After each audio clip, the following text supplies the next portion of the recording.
বর্তমানে ভারতের পাশাপাশি বিশ্বব্যাপী উন্মাদনা তৈরি করেছে কেজিএফ চ্যাপ্টার 2। প্রথম পর্ব মুক্তির পর দ্বিতীয় পর্বের আশায় চাতক পাখির মতোই অপেক্ষায় ছিল দর্শকরা।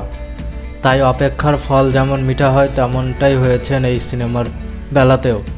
বারবার তারিখ পিছিয়ে মুক্তি দেওয়ার পর সিনেমাটি বক্স অফিসে রেকর্ডের পর রেকর্ড গড়ে আছে। শুধু তাই নয়, বলিউডের সিনেমার ধসের আশঙ্কাও করছে একাংশ।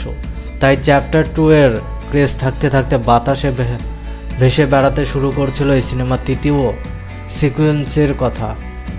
এত সাফল্যর কারণেও হয়তো পরের ধাপ নিয়ে ভাবতে শুরু করেছেন এই সিনেমার নির্মাতা। মাত্র 21 দিনে কেজিএফ 2 এর হিন্দি সংস্করণ যে পরিমাণ ব্যবসা করেছে সেই অঙ্ক ছাপিয়ে গিয়েছে আমির খানের দালাঙ্গের এখন পর্যন্ত মোট সংগ্রহকে।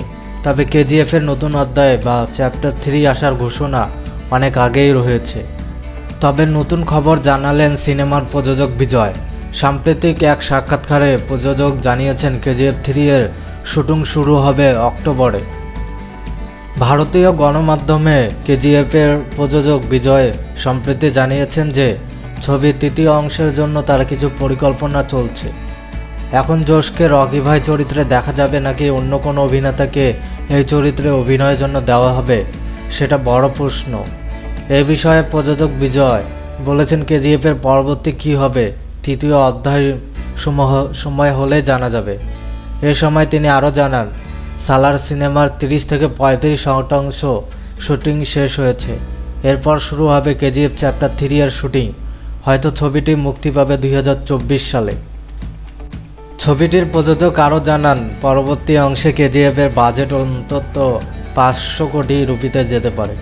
যেখানে কেজিএফের অভিনেতারা নতুন হবেন সেখানে নতুন ভিলেন নেওয়ার প্রস্তুতিও চলছে।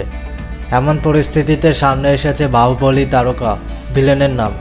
বাহুবলী খ্যাত রানা তৃতীয় অধ্যায়ের জন্য যোগাযোগ করা হয়েছে।